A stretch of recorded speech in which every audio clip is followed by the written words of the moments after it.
Hello, welcome back to the cronecast at the Rising Moon. My name is Elaine, and on this channel I do the Spirit Guide Monthly live every last Friday of the month. I hope you're able to join me, but I also do this. I do pick a card readings, and today's pick a card reading is to tie into the Day of the Dead, to Samhain, to All Hallows Eve.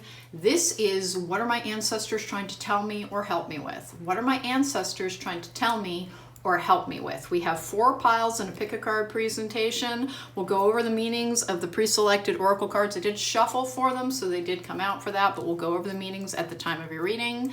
Concentrate, see which one calls out to you. That is the message you are most meant to receive. We're filming this during the time when the veil is getting thinner and thinner, but whenever you see this will be the right time for you. 4 piles. What are your ancestors trying to help you with or tell you?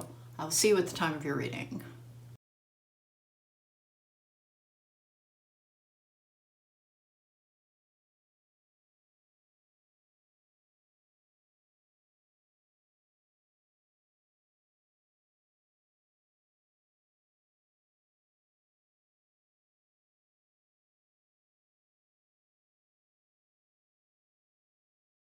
Welcome back. If you chose pile number 1, this is your reading. We're putting the number 1 over there so that people can easily fast forward to their reading, but there are timestamps in the description box down below.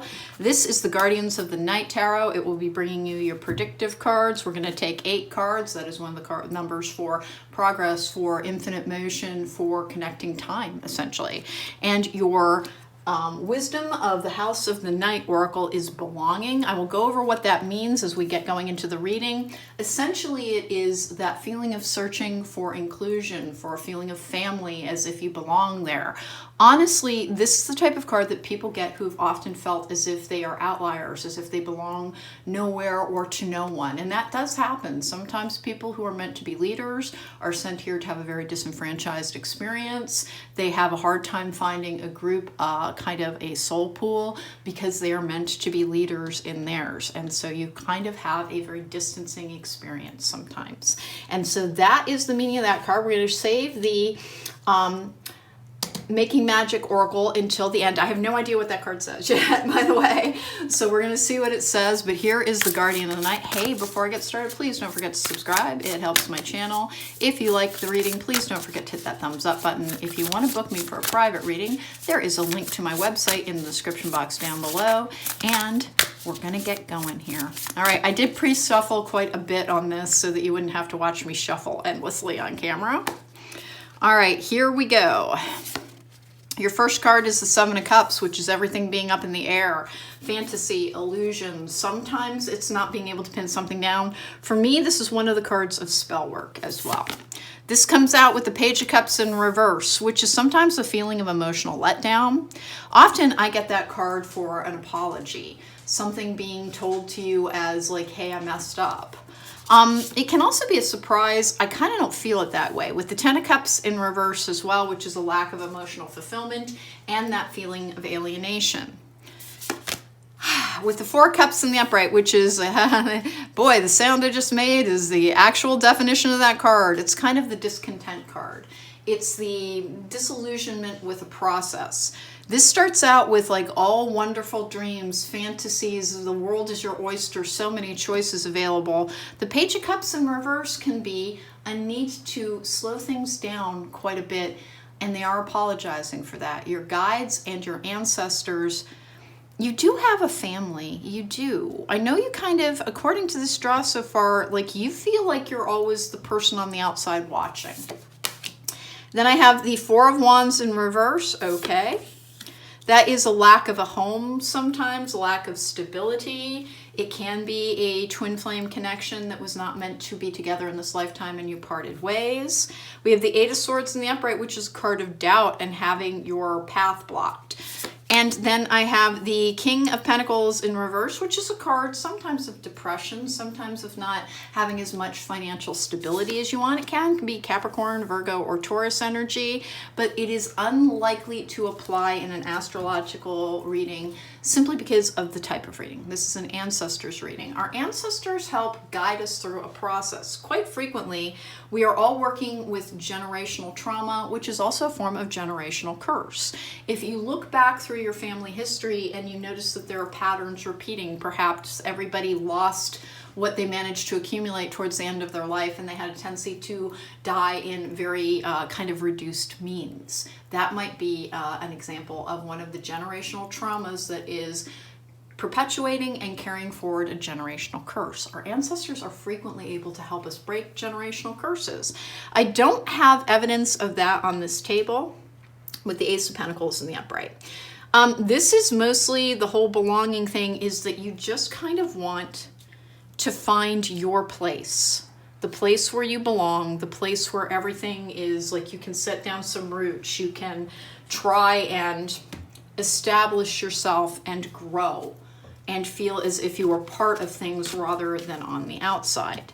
This person, there is something happening behind the scenes. Your ancestors are trying to tell you that you keep trying to invest in exterior sources for your feeling of contentment and worth.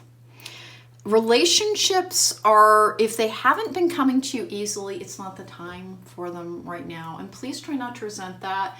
Remember, if you have relationships in a time period where you're meant to be doing other work, they go by the wayside.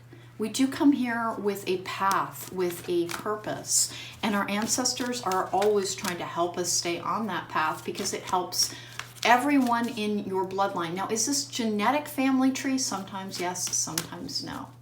Your ancestors are going to be the people who are known to you, who helped guide you at previous lifetimes. And since we do switch around a great deal, it may not actually be your ancestral bloodline as you understand it, but it also may be. It's very, very individual.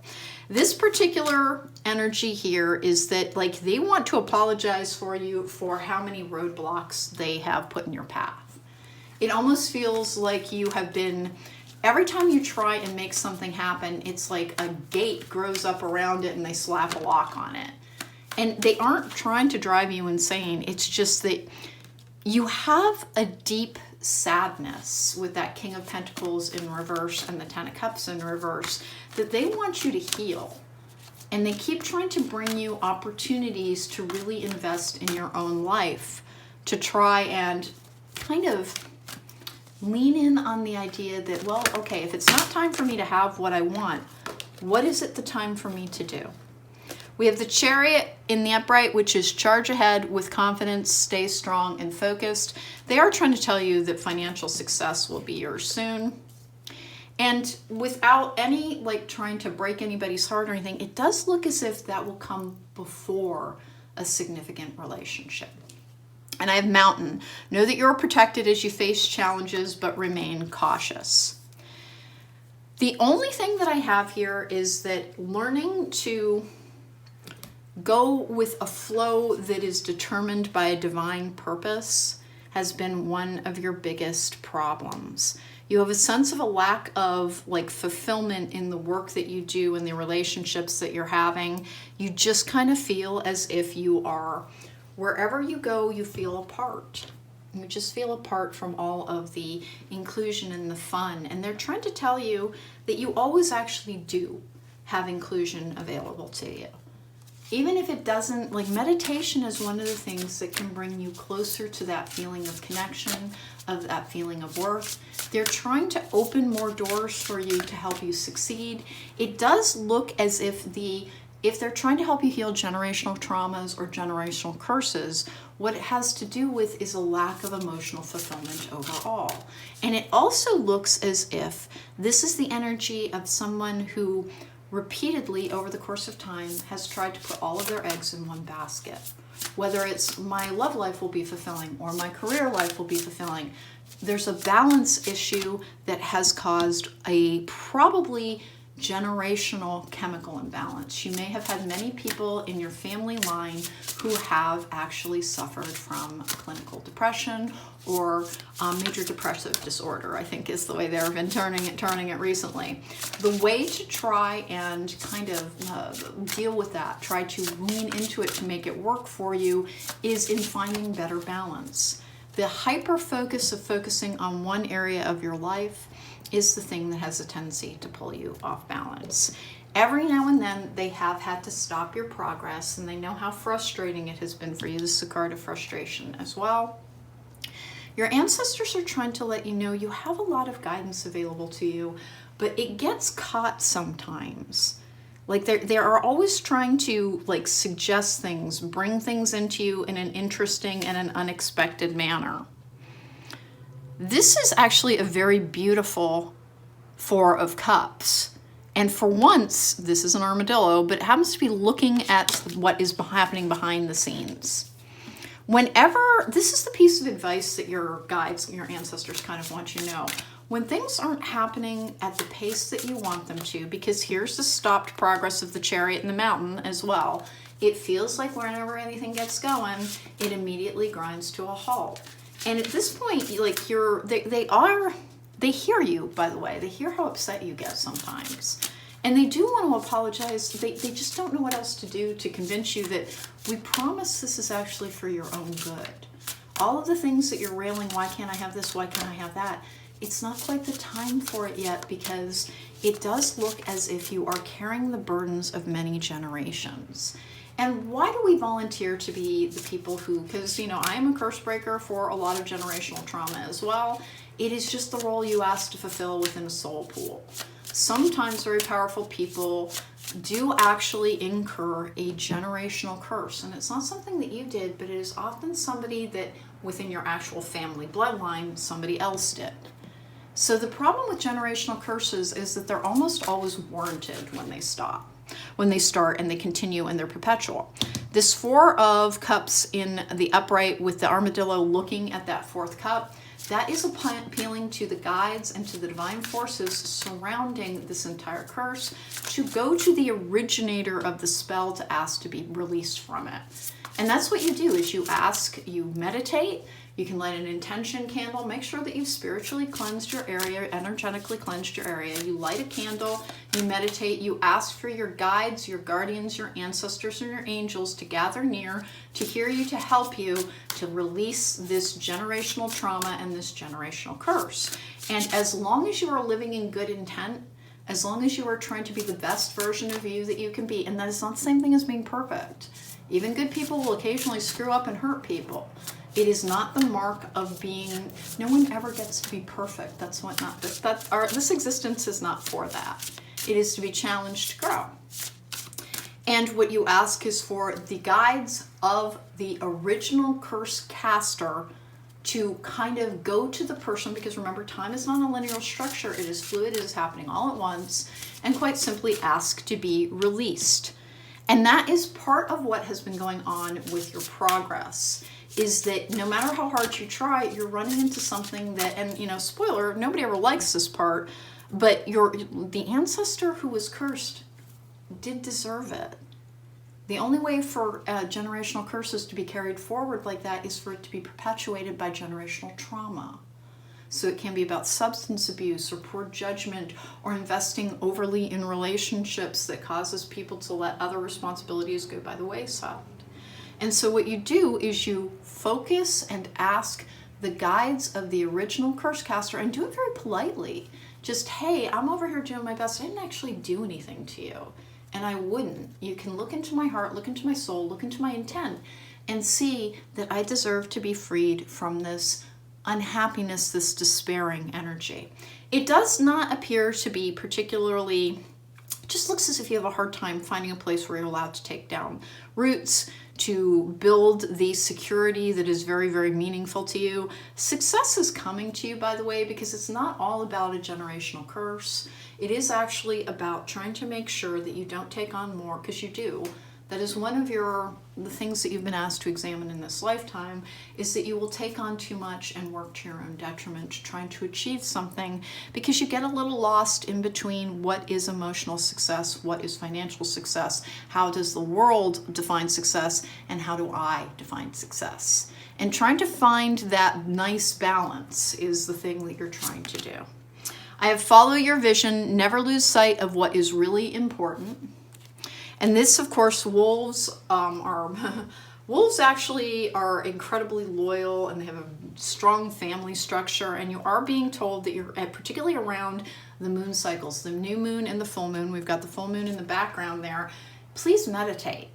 Please meditate. Even if you don't feel like anything happens, please try, because something happens every time. And then I have tear down the walls around your heart, give and receive security and warmth. You might have crossed over into that area of emotional healing where you kind of just don't get very close to people. And that's okay. That's a choice that can be made. But remember, if you're asking, everyone involved in your spirit team, why can't I have this? Why can't I have love? Why can't I? You have to be able to give what you are asking to receive. And that's why things got slowed down for you. You may have suffered from a bad long-term breakup, or potentially a divorce with these two cards that cause depression. And sometimes when people are depressed, we think of it as being sad. Like somebody kind of just constantly weeping and being very low. Depression is as likely to manifest with anger. And unfortunately, that's incredibly destructive to relationships. So if you haven't been allowed to have the relationship that you've been asking for and trying to manifest, it is because healing the emotional world that makes you think that you have to have a relationship to be happy, which you don't. It's normal to want things. It's normal to want love. There's nothing wrong with it. But sometimes we are looking for it to fix something. And realistically, if we try and go towards a relationship to try and make ourselves happy after a period of difficulty or sadness, it will only ever be a temporary fix, because the problem will still be there. And they have slowed you down because you did take on kind of a long-term family problem here with this Ten of Cups in reverse and the King of Pentacles in reverse, where healing your ability to feel secure within yourself, to feel as if you are who you are meant to be in this world, is part of your path this time. I have mentor, passing on wisdom and refining a student's character, but the shadow attribute is an inability to allow the students to move on to the role of master, imparting false information. Remember, because of the type of work I do, I work with people and they are meant to outgrow me. They're meant to outgrow me because I help people heal. And sooner or later they're healed.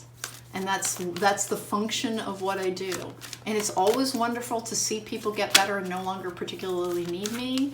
It's always a little bit sad.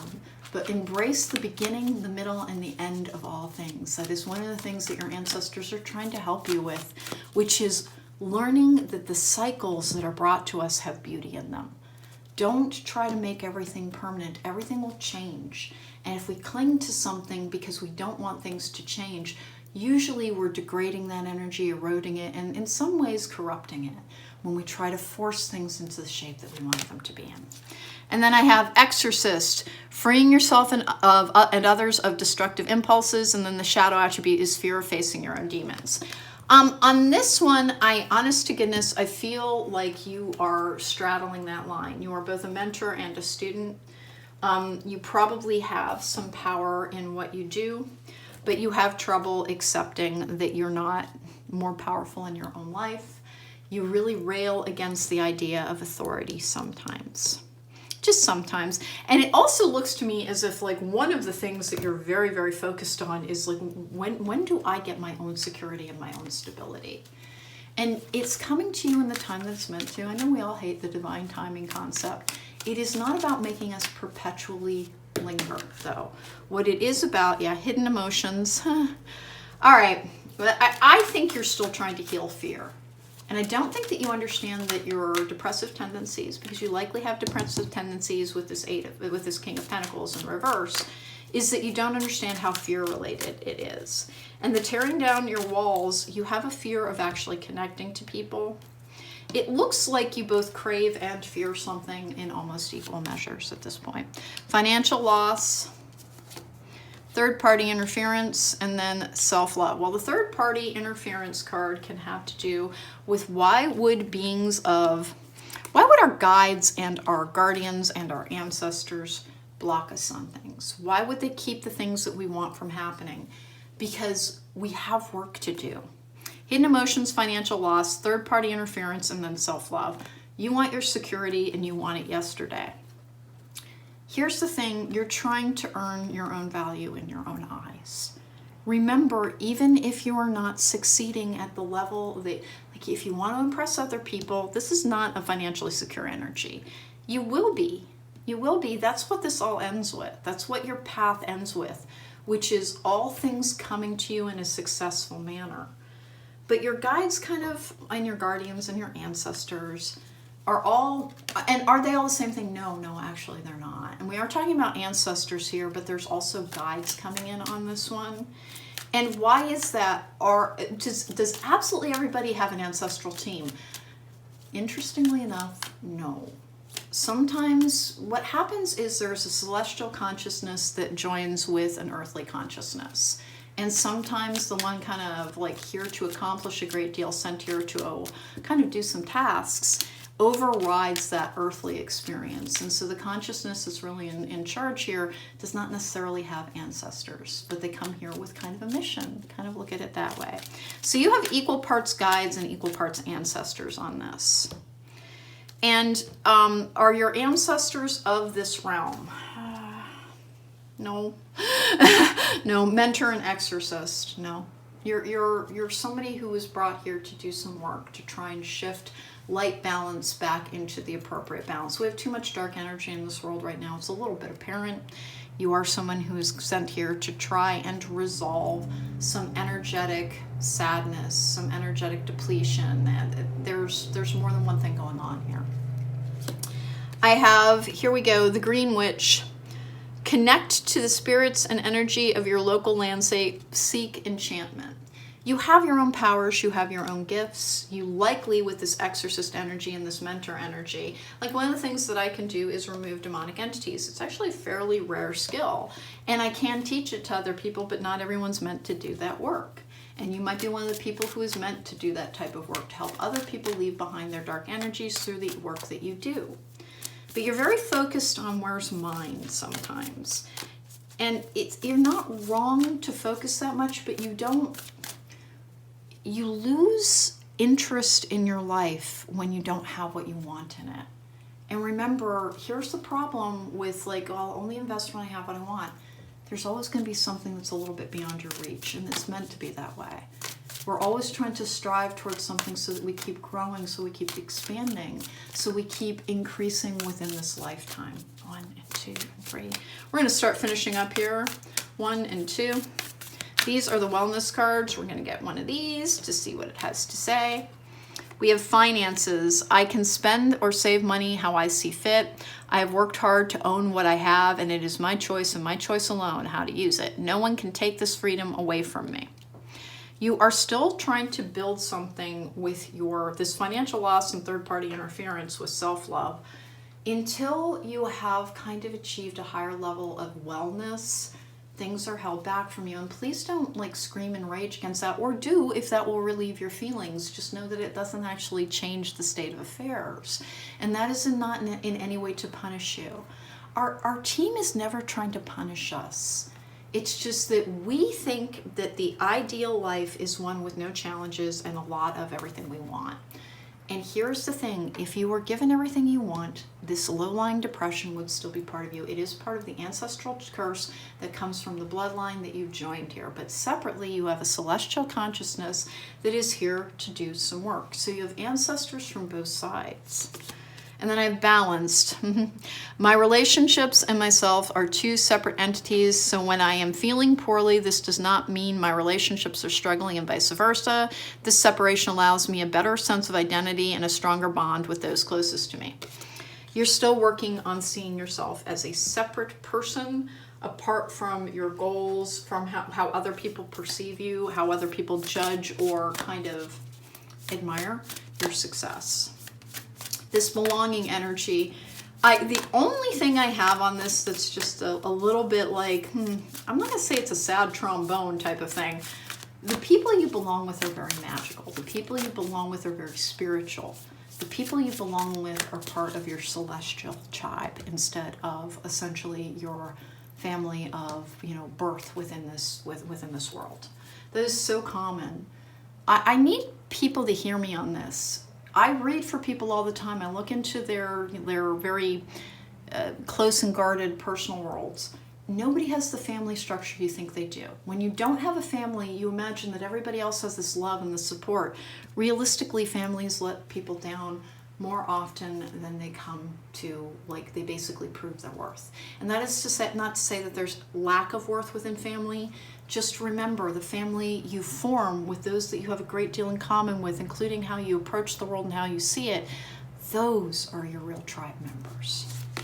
All right, and then I have Gates of Triumph, success expands in your life. So are they kind of crying uncle and being like, hey, you win, you're going to get your success. We weren't ever trying to make you miserable. We weren't trying to make you feel abandoned. And if you felt blocked over and over again, it was just you had a lot of generational trauma that you were trying to release. And that's the part that I think kind of confounds you sometimes. It is not just your damage. Look at the family of origin within your genetic family. And if you don't have anything in common with them, that doesn't mean that you didn't agree to take on their energetic burden. There should be patterns, cyclical patterns that are showing within that family line. And you are actually trying to tie up loose ends and to try and to make sure that everyone's karma is resolved. Remember, the exorcist is freeing yourself and others of destructive impulses. That's your job. That's what the curse breaker is for family curses, for generational trauma. And you have more coming to you, you do. We are all connected. That is a beautiful, beautiful card. That is the thing that your ancestors are really trying to ask you to focus on at this particular time. Please remember, they have heard you. It's never wasted breath, wasted time. They do ask that you try and connect, even though apparently it doesn't bring you a great deal of satisfaction with this Four of Cups energy. And this Four of Wands energy, it could be a relationship that did not work out. It could have been that you were very attached to somebody to try and kind of keep your focus and your interest to keep you safe. Please remember, that is a mark of being very loved and protected versus nothing's laughing at you. If you got connected to the wrong person and it was a karmic relationship and perhaps you thought it was a twin flame, it does not mean it's the end of all relationships for you, and it doesn't mean that that's not an area of your life that will ever work out, just that you needed something to hold your focus that wouldn't imperil you.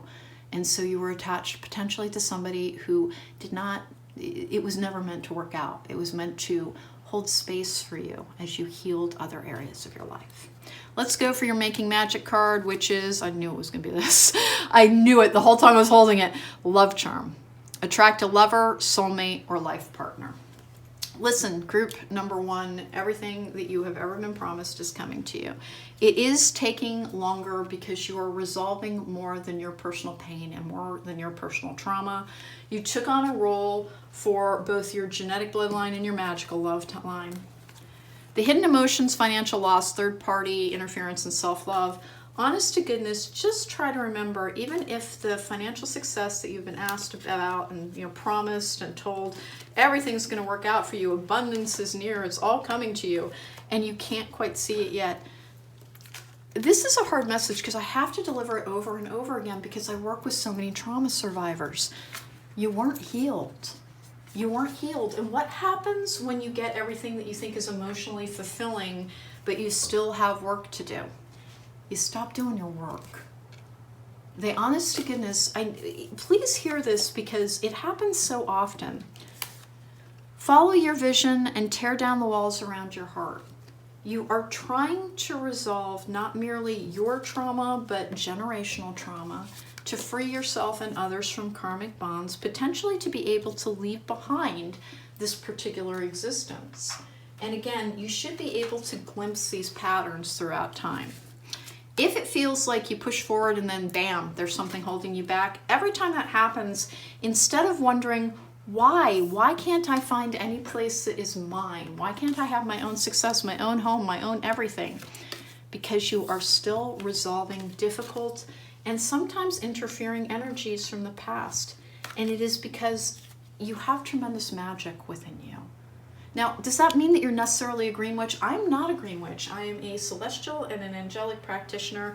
And then I work with, I usually work with folk magic in the other work that I do. Candle magic that is inspired sometimes by hoodoo, sometimes by other folk practices, particularly in the Appalachian Mountains.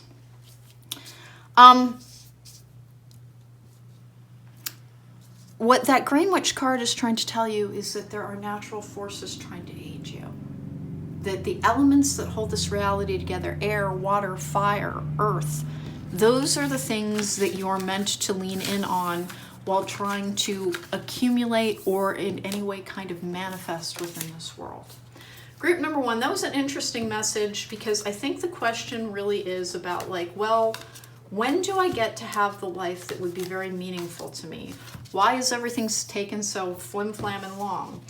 And the question is, try reframing the question. It's not taking as long as you think it is. Instead of thinking that you're trying to accomplish things solely for you, remember, in a place that you kind of don't really remember, you made a promise to try and free everyone connected to your soul from a long-term degrading energy that they weren't able to resolve because they couldn't understand their own trauma. That is the work of somebody who is a leader, who is that mentor energy. You're trying to guide others. Don't forget that part. There are many lives dependent on you in terms of what happens next.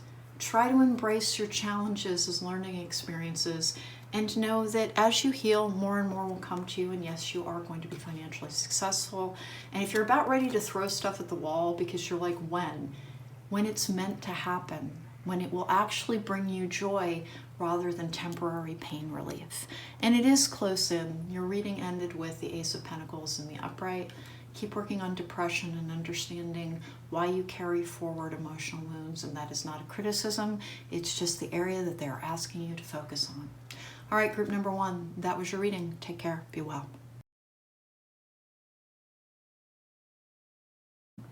Welcome back. If you chose pile number 2, this is your reading. We have the High Priestess of Air from the Wisdom of the House of the Night Oracle. I did shuffle for these. This is about logical thinking things through, using a process to solve a problem.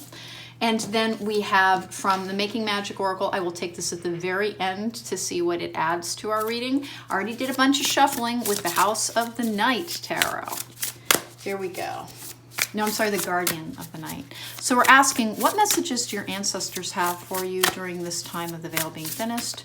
Closest to Samhain, closest to the Day of the Dead. Remember, this is a timeless reading and it will apply whenever you are meant to see it is when you will see it. Let's go. 1 and 2 and 3. Hey, before I get started, please don't forget to subscribe. It helps my channel. If you like the reading, please don't forget to hit that thumbs up button. If you want to book me for a private reading, there's a link to my website in the description box down below. I'm only laughing because the Page of Cups in reverse landed in the exact same spot in the last group as well, which makes sense because, quite frankly, that's about an apology. Sometimes it's a surprise.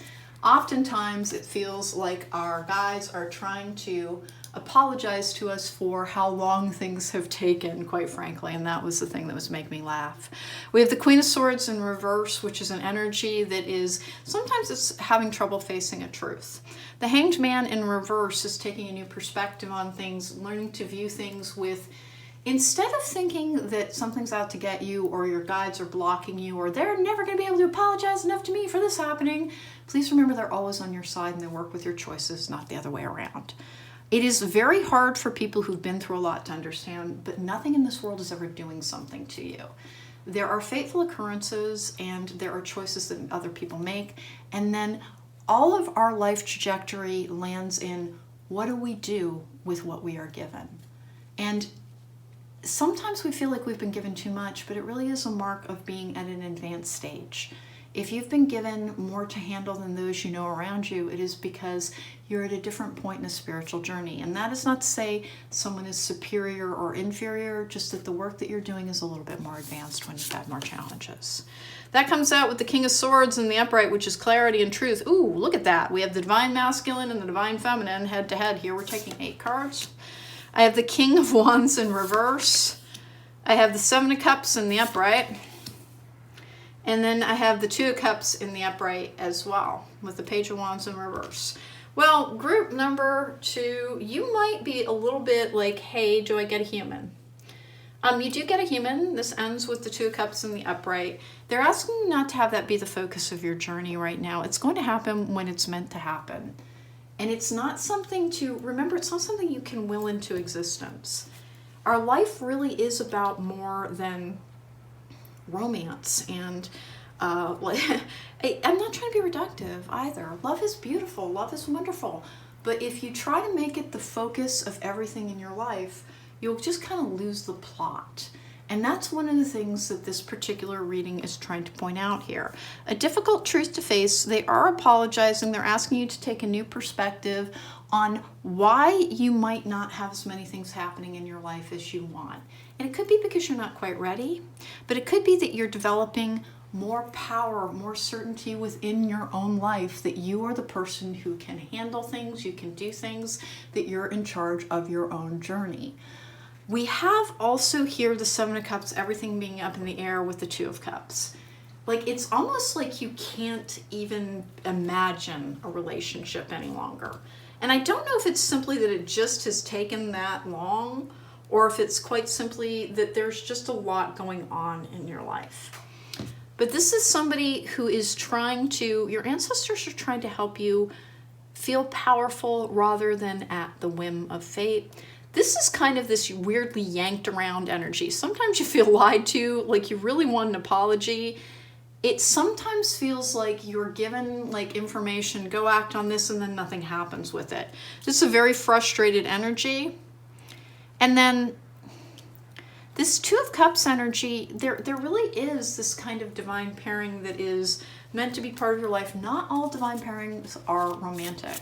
Whenever I start talking about that, there's always somebody who in the comments wants to talk about how I've decided not to have relationships. Dude, that's fine. If that has been your determination, then go and have fun. Godspeed. The divine will never force you to have a relationship. But in this particular pile, there is a divine pairing. Now, it could be a professional partnership, or it could be a friendship, or it could be a romance. I have a feeling it must be a romance because there's all this frustration around it. And you're wondering, when do I get my person?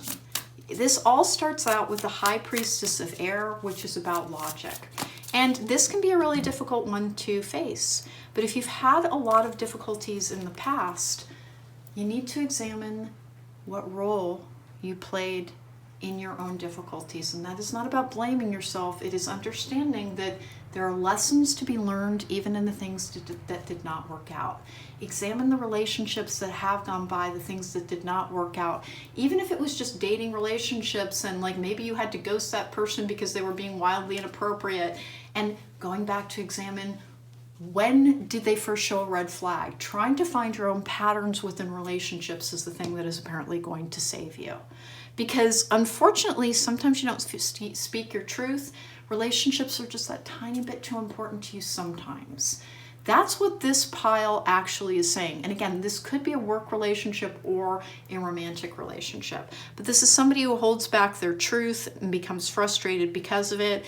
They don't serve their own desires as often as they will with partners. And that can, again, be in business or in personal life. And your ancestors are trying to, you keep asking why? That's why. That's why. It's that there's a lesson from relationships that even if you think you've learned it, you haven't quite yet. And the way that you're being asked to learn it is by paving a path that is yours and yours alone.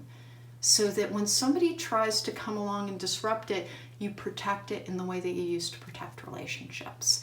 And your ancestors are saying that this actually is a generational pattern of people who invested too much in the wrong partner and cost themselves their success in multiple areas over and over again. You're being asked to establish a strong voice within your own life, your own confidence, your own surety. This is great, strong judgment and a good analytical balance as well. They understand, they apologize, they know it's been so frustrating. They're asking you to take a different perspective on why nothing has gelled in the way it's meant to. In all honesty, ask yourself, are you positive you're ready to have a relationship, either professional or personal, of an enduring nature? Do you have a really good relationship with yourself first? That's the question to ask. Do you like yourself? Do you have fun? Do you treat yourself appropriately? Are you kind to yourself when you make a mistake, or do you berate yourself? Because this is somebody who berates themselves. And remember, if you speak that way to yourself, it will be very difficult to spot people who need to be shown the door because they're not treating you appropriately. That is why self-love is one of the most important things in a long-term relationship, is being able to have self-esteem, to be self-protective, to know your own worth. All right, let's get going here. We have wash away your burdens. All right, I'm going to take one more with that, with nourish the soul. Relaxing is not something you do super well. Like it's almost like you can achieve it for short periods of time. Like you can figure out, here's the battle that you're having, and the ancestors are trying to help you with this particular battle. And by the way, are ancestors necessarily people in your genetic bloodline? No, it doesn't quite work like that. Remember, we can hop around from lifetime to lifetime. These are part of your soul pool. Now, it conversely can be part of your genetic family. It's a little bit complicated. If it's a curse, it's likely followed you through a genetic bloodline. And if it's kind of a lesson that you have been repeating and trying to learn, it is more likely to have followed you from lifetime to lifetime. So you can have ancestors that are part of your genetic bloodline and ancestors that are part of your kind of traveling through time throughout your many experiences. And one is not preferable to the other. One doesn't hold precedence over the other. It is just a difference in the experience. So what you've got going here is that somebody has always sacrificed, because the hanged man can make sacrifices, sometimes to his own detriment. Making sacrifices, trying to preserve relationships, has been something that has haunted a family or an ancestral line. And the way to try and resolve that is to achieve things that are important to you in a solo journey first. Quite frankly, if you're like, unless you're talking about a professional partnership, where you're like, hey, I'm a sole proprietor, but I really just want somebody to share this business with. I wish I had somebody to help carry the load. That's the only way that this pile could apply to you, and you're also in a relationship. Because this particular pile, everything's been up in the air around completion on things, and there's so much frustration with this King of Wands in reverse, this Page of Wands in reverse. And you are not being asked to, oh my goodness, here we go. Judgment, soul searching will bring inner peace to many areas of your life. Death, a time of natural transition and transformation. You're trying to transform into a way of life in which you value yourself as much as the people that you love. Believe it or not, real and true love is not, you're not asked to sacrifice yourself in the way that I kind of get the feeling that you do over and over again. And the other thing is that you prioritize somebody else above you whenever you're in a relationship, which is unfortunately one of the hallmarks of codependency. And please don't take that as an insult. It's not. For one thing, I am codependent. I had to heal from it. I did. It is something you can heal from. Secondly, please understand that most societies kind of prime, particularly, not trying to be gendered, but particularly they prime women for codependency by trying to convince us that we are worth less without a partner than we are with a partner. And that's just ridiculous. But it is something, it is the societal programming that we've all received. To have true, healthy relationships, we have to be equal to our partner, which means that sometimes you'll sacrifice your wants or dreams or goals for your partner's dreams or goals, but it can't be a way of life. It can't be like there's one person has a career that's important and the other one always tags along after them, because sooner or later they're taking a backseat within their own relationship. And I'm not saying that you're doing that, it's just that there seems to be a historical echo that your ancestors are trying to help you resolve. And I really think that your question at watching this is, when do I get a human being? It is not on a time clock, it's on an energetic clock.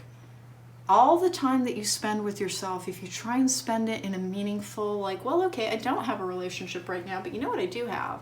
I have so much fun by myself. I love doing what I want. I can eat hot dogs for breakfast if I feel like it, and nobody's here to judge me.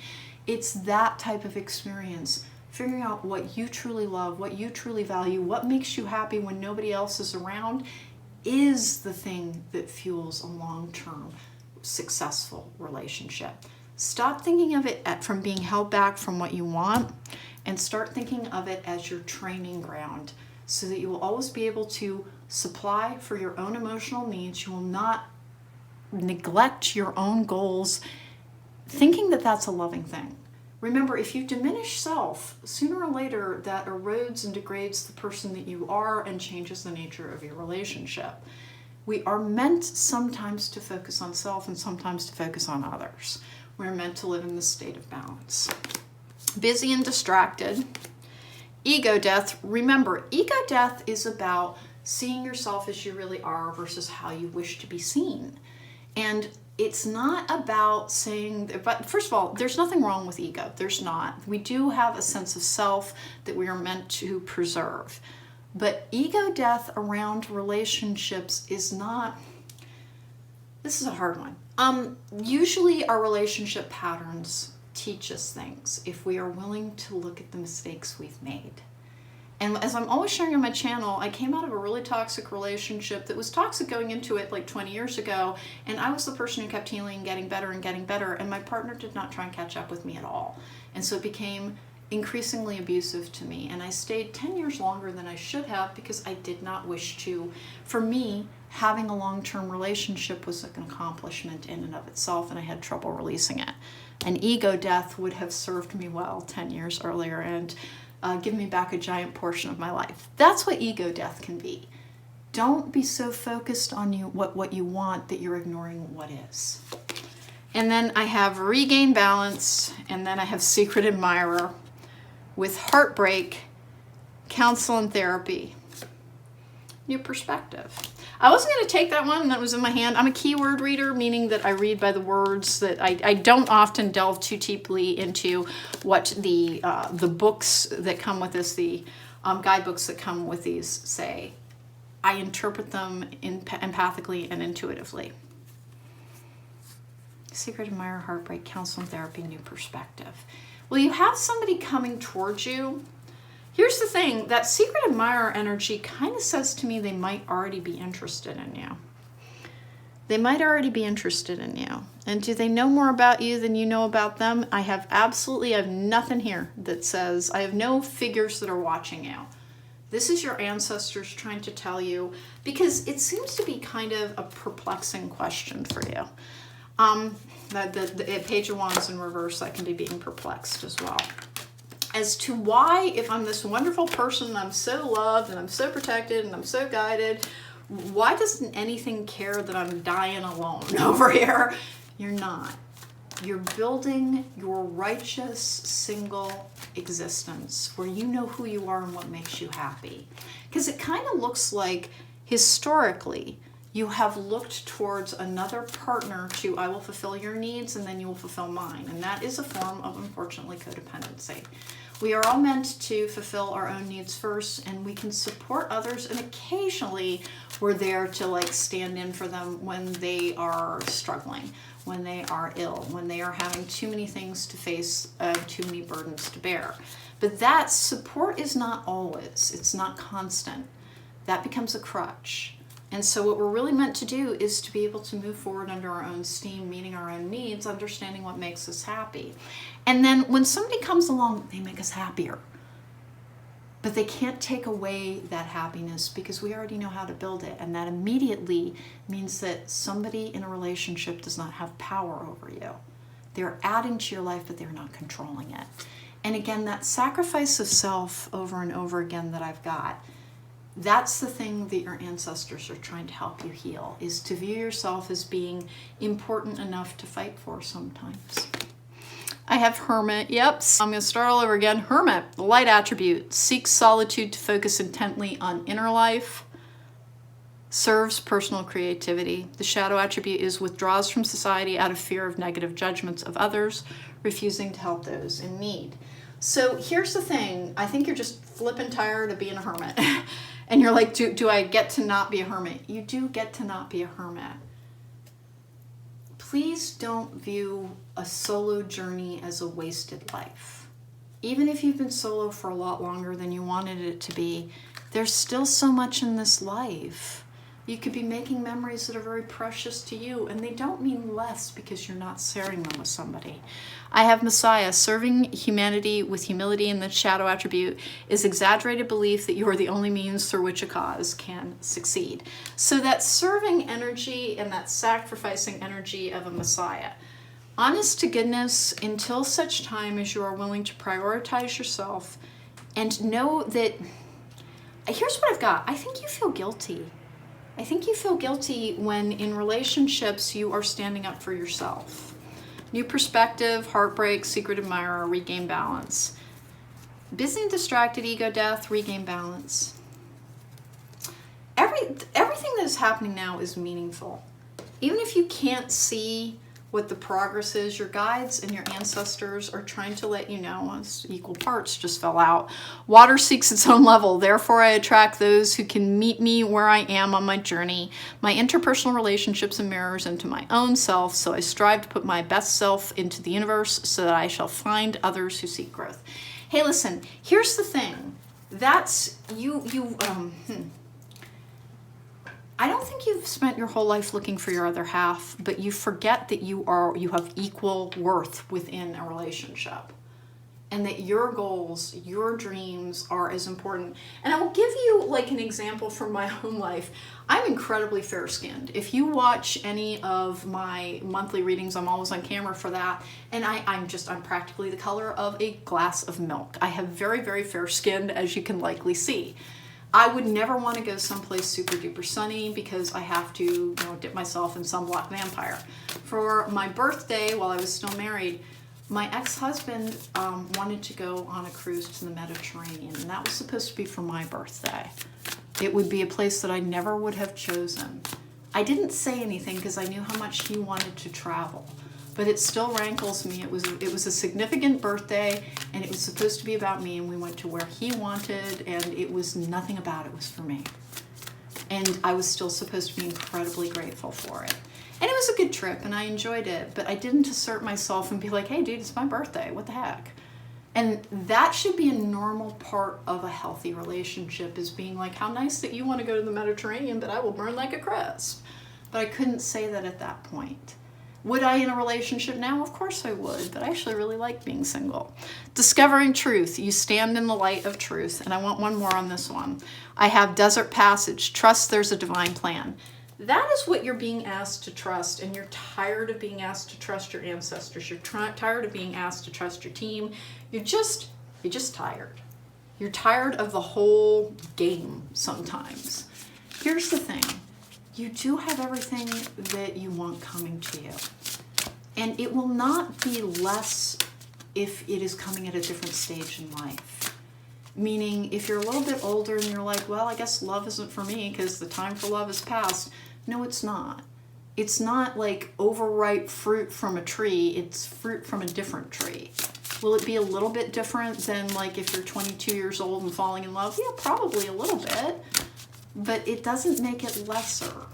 It means that it's based on things that have more enduring qualities and is less likely to burn out. It has its own benefits. So honest to goodness, don't write something off as having less value because it comes to you at a stage in life where maybe you think life has less value. And that's something to work on within you. We have leave your usual social circles behind, seek out true companions. I think that in the past that you have allowed people to take advantage of you, and that is not about blame. It's because you just kind of did not know your true worth, and your ancestors are saying, listen, we love you so much, we will hold you in stasis by yourself in an isolated unit, even if you kick and scream and call us names every single day of your life. We are doing it because we love you so much. That's not what we focus on. That's not what we can choose to care about. We want the very best for you. And that is somebody who is a true partner. And until you walk this world by yourself as that hermit energy, as the person who truly knows your own powers, as the person who knows how to take care of and nourish your own soul, you will always be in a position of feeling like you are lesser to a partner, and they never want that for you again. And it took a lot of work to get you into the stage of your life that you're in. Now, please stop resenting it so much. That's the only thing that they ask for is please, the frustration, they feel it. But try to come from the place that you believe that something truly does love you and has been trying to orchestrate every good thing for you. And instead of marking off days on a calendar as now everything is worth less and less and less and less and less as each day passes, instead, Make the most out of every day and know that you can be tremendously surprised by a true connection, the likes of which you have never known. Success and happiness are coming. Enjoy and celebrate life. I always find it interesting when I get the card that has the image on that. More is coming to you. You don't celebrate the idea of being alive. I think it's because there's always going to be something that needs to be taken care of, a responsibility that needs to be met. Try to remember that part. Life is more than just responsibilities to be met. This pile appears to be asking, like your ancestors, which is the only reason I'm kind of chuckling ever so slightly, is they have a tendency not to be the most romantic people. They're here to help you do your work and to achieve things for yourself and for your energetic background, for the power that you are meant to encompass, for the power that you're meant to wield within this lifetime. And you really, really, really want to give your power to another person. And you don't think of it this way, but that is discounting your individual and unique journey quite a bit. So new people will be coming into your life, and please examine the relationships that are already there. Sometimes when we're not in the healthiest energy, we don't have the healthiest friendships, we have a tendency to allow people to take advantage of us. We don't learn how to say no, and we think that we're doing something wrong when we say no. Soul searching will bring inner peace to many areas of your life. You had the ego death card as well, and then the death card, which is a transitional energy. Group number 2, if you are asking, and you should be in this one, because again, this could be a business partnership. I don't even have a pentacle on the table, so I don't really think it is. I think the counsel and therapy around heartbreak, you have somebody who is genuinely meant to be your person. It is not... So what would happen if you met your very special person and you weren't quite healthy enough for them yet? You would likely still have the relationship. It's just that you would live in fear and doubt. It's not necessarily that it would degrade the relationship. It just wouldn't mean as much to you. It would cause its own version of confusion, its own version of doubt. And you're being asked to, until you wash away your burdens, you heal the wounds of the past, you're being in this period of stasis, and they're here with you. They're here with you. They're very, very funny, by the way. You have very, very funny ancestors. You must be a funny person in your own right, because they're very amused, and not in a derisive way, but in a way that they're like, yeah, well, we were impossible when we were alive too. Like, it's almost like they're... The thing that can make you very obstinate is also the very thing that makes you never truly quit. But they're asking you to hear them. You've had relationships in the past and things went wrong because you insisted on believing that somebody was how you wanted them to be rather than how they were. That's having trouble facing difficult truths. And that is not a criticism. We all do that. We literally all do that. All right, I have the gatekeeper, let go. All things are possible on the borderlands. Please stop clock watching. Please lean into the process that you're being asked to lean into. You are loved, you are cared about. Logic and analysis are the things that are going to set you free. Figure out the steps that you need to take to have more confidence in yourself, to view yourself as a person who is truly worthy. And to know that you're truly never alone. Let's check what your Making Magic card is. We have fairy magic. Oh, no. Do not work with fairies. Do not do any type of magic that you don't understand. Now, some people, are there people who are influenced by fae, by magical forces, by less than human entities? Yes, there 100% are. I should really just throw away that card. We have perseverance, the motivation to keep going despite the odds. Now, this is respectfully work with the fairies and elemental to achieve your goals. Please work with the elements to achieve your goals. I beg of you, don't work with fairies. Fairies can screw you all the way up. And unless you truly understand them and know how to work with them, if you really understand fairies, you're not going to try and work with them. That's why whenever I see that card, and I haven't seen it in a long time, whenever I see that card, I'm like, oh gosh, no. But what it does mean also is that nature is one of the healing forces for you. It helps ground that mental energy. You get in your head just that little bit too much. But group number 2, it looks like what you were really asking about is, When do I get this relationship that means so much to me? It is coming to you, but they're asking you over and over again, and have been asking you, it feels like for years, to remember that your first relationship is with you. And once you have a good relationship with you, everything else will follow. All right, group number 2, that is your reading. I hope you enjoyed it. Please don't, try to hear the helpful message rather than the, well, I'm still not going to get what I want. You're going to get what you want. They just want you to be happier when you get what you want. Okay? Take care. Be well.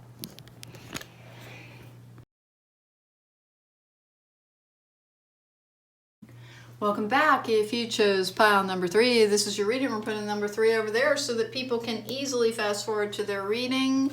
And this is the Wisdom of the House of the Night. The card is Oath. I did actually shuffle for those. This is about keeping promises and asking yourself if you are keeping the promises to your soul that you have made. Meaning, are you really walking your purposeful path? We have a Making Magic card that we'll look at the end. Went a little bit awry for group number 2 because it had the fairy magic one, which I'm always saying, please do not work with fairies. You do not understand them. If you understand fairies, you won't try and work with them. Now, is it at all possible that people can have ancestral ties to fairies? Yes, 100% it is. All right, here we go. I have the 2 of Wands in reverse, which is making a plan or committing to it. We have the Guardian of the Night Tarot bringing us the predictive cards, an 8-card spread. The 2 of Wands in reverse is making plans, committing to them, and continuing down the path. Let's get going for group number 3. What's their ancestor message? Remember, this is a timeless reading, but I am filming this during the month of October. As the veil thins and thins, we get clearer and clearer ancestral messages. And our ancestors are not necessarily just from our bloodline. They can be from a celestial ancestry, or they can be from a genetic one as well. Before I get started, please don't forget to subscribe. It helps my channel. If you like the reading, don't forget to hit that thumbs up button. If you want to book me for a private reading, there is a link to my website in the description box down below. Hey, let's go. 2 of Wands in reverse, 8 of Swords in reverse is freedom. It is a lack of doubt. It is confidence in moving forward freely. With that Ace of Pentacles in reverse, that can be, sometimes it's a like, don't toil too much. Make sure you're also enjoying your life, or it can be a feeling of failure, quite frankly. King of Cups in reverse is emotional self-involvement. It can be a narcissist. With the 4 of Wands in the upright, wow, that keeps hitting that same spot too. The 10 of Pentacles in the upright, yay. God, that's the most beautiful 10 of Pentacles. That is absolutely gorgeous. 10 of Pentacles is life partner energy. It can actually be receiving life insurance. That is one of the energies that that's about, but it's financial security. With the Queen of Swords in reverse, this is a very difficult energy because the Queen of Swords in reverse is somebody who, like, nothing's going to make them happy. I refer to her, and it's, remember, gender is meaningless in tarot, as not being able to be appeased. With the Hermit in reverse, well, these are 2 cards of a home, of like having your very own home. I think that you're asking, or what they're trying to convey to you is that there is more coming to you.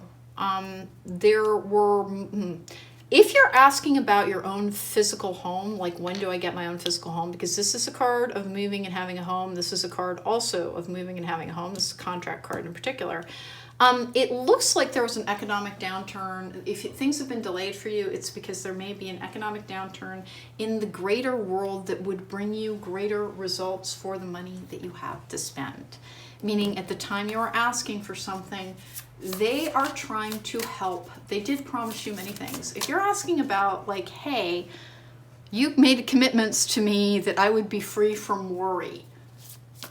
First of all, you're never going to be completely free from worry. But they are bringing you more success, and it is coming in, and it's coming in sooner than you think it is, but it's coming in at a time where it will mean the most for you. Because they don't want you to work yourself to death, which you have a little bit of a tendency to do that. Like, you have a complete disregard for your emotional wellness sometimes, and you will drive yourself just almost endlessly in pursuit of something. The Hermit in reverse also is allowing more people in. It is being freed from a period of stasis. It feels like you have been in a period of time where not enough is happening and you're just agitated. And you're afraid that you've been lied to. That oath energy, I think, is you, how you feel about your ancestors. You haven't been punked. You haven't been fooled. There was just more work to be done than you wanted there to be. And what you were asking for, please give it just that little bit more time. It's going to mean more. Your success will have a richer and a deeper quality in the time period they are bringing it to you. When you were very emotionally and energetically injured, and it wasn't just this lifetime, by the way, you've been carrying things forward for quite some time. You've been trying to free yourself from, it does look like a cyclical pattern. It does look like it's probably in the genetic sphere versus the energetic or the celestial. It's like you volunteered to free. Like you made this plan to help free very powerful people who are very thwarted. It's almost like you have a long-term family history of one person being very powerful and they're the empath narcissist paradigm, and that you're the person who's trying to break it. You do have success coming to you, but you just...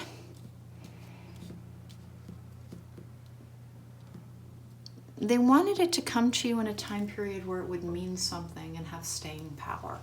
And it didn't quite. You were looking towards success as something to ease pain.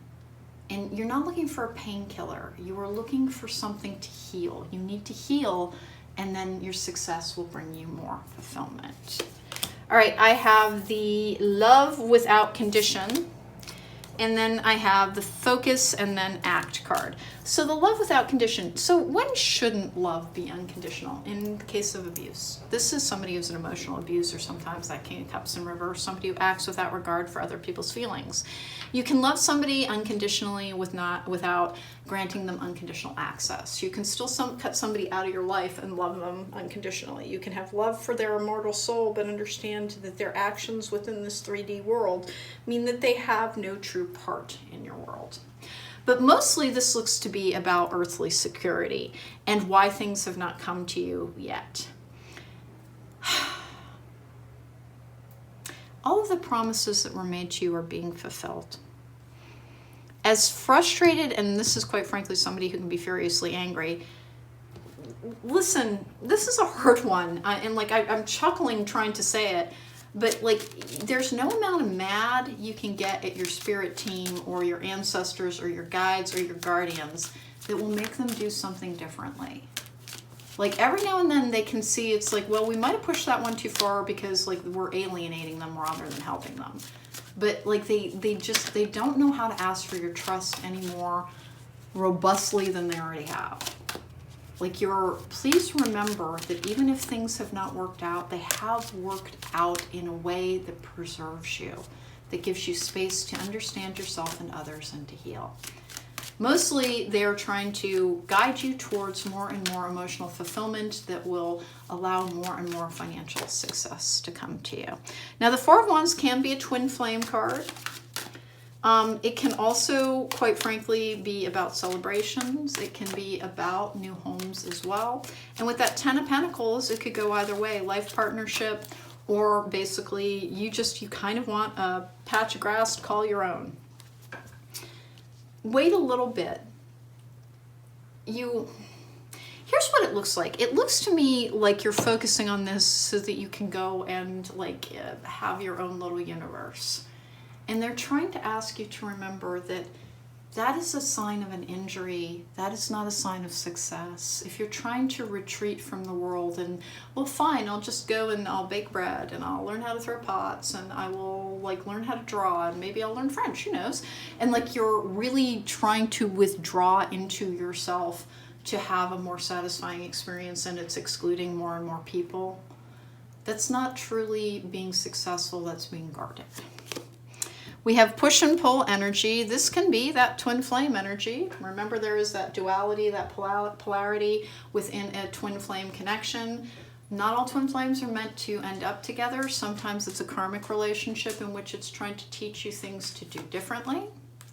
And that comes with healthy boundaries, and then keep the faith as well. And I want self-love. I think that you still struggle with that. I think that you still struggle with knowing that you're worth all of the things that you want to have happen. And that one of the things that has slowed things down is that you have trouble differentiating between the painkiller versus the achievement post-healing. Like, you know that it's like, well, I'd be happier if I had this, I'd be happier if that would happen, I'd be happier if. Happiness is a state of being that exists within. It is not dependent on whether or not we have what we want. Now, can we have everything taken away from us and it causes unhappiness and confusion and things that we need to heal? Of course that can happen. But for the most part, we become happy with who we are, we like ourselves, and more comes to us as we kind of celebrate the idea that being alive is an adventure versus a task. We have taken control. I cannot control how people treat me, interact with me, or communicate with me. I only control my own actions and responses. I will not be affected by how others view me. Instead, I will embrace my own self-love and self-assurance for guidance. The self-worth issue is at the root of this. And this whole thing where this is somebody who, like, I don't like your internal dialogue sometimes. I don't like your external dialogue either when it comes to, and is it for me to like or dislike things? What I mean is that it's hard on you. It's not about judging it. It's that you're trying to figure out how to have this big experience, but you keep trying to whittle it down into a little shape where it's like, well, okay, if you won't give me what I want now. Okay, I'll downsize. Just flip and give me something that I want, so I want to be alive. And here's the thing, there's a lot in your life that other people would want. And you don't think of it that way. You only see what you don't have rather than what you have sometimes. And that's very, very, very normal. But they everything they promised you, this oath energy, is coming to be. We have playful. Most outgrow certain behaviors from childhood, but I give myself permission to cherish my curiosity and wonder, to find magic in the mundane in a spectacular power. The world is not all black and white, for there is color everywhere I look. What your ancestors are trying to ask you to do is do a reset right here in this particular moment and stop looking at it for, I don't have this, I don't have that, where's my house, where's my partner, where's my riches, where's my, and instead say, what's already here? What's already here? If you get to drink a cup of coffee every morning that tastes absolutely wonderful, that is a blessing. Try to celebrate it as such. Try to like things in your life, even if they aren't exactly what you want them to be yet. And is there something around a twin flame or a partner thing here? Yes, of course there is. Push and pull energy, healthy boundaries, keep the faith, and self-love. You might just like almost get angry at the word self-love these days, because love without condition, and then focus, and then act. Focus on, again, finding that which is worthwhile in your life now. If you have to keep a gratitude journal, then do that. It helps. It helps reset your energy so that you're having a brighter experience in the here and the now. That push and pull energy, though, is difficult because it's like there are days when you're absolutely ready for everything that you want, and then you just backslide a little bit. That's normal. Your progress is actually better than you think it is. And your ancestors are trying to tell you that you actually have the ability to achieve all the wealth that you want. Your inner dialogue just needs work.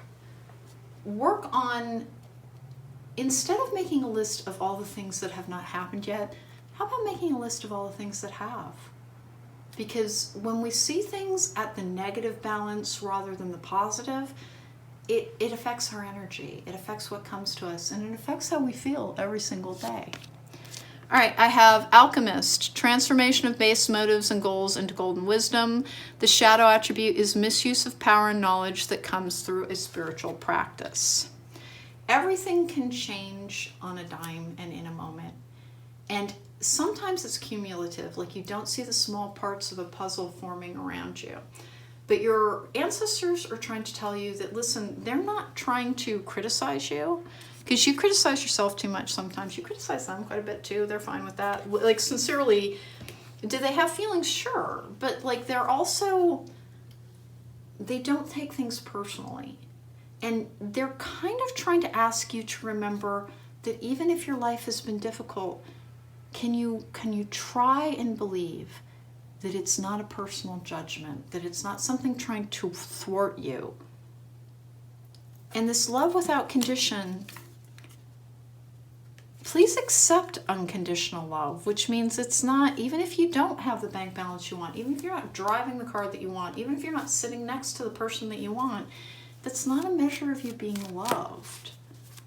It's when you have guidance on your expansive spiritual path. In this human experience, we put so much weight on material possessions.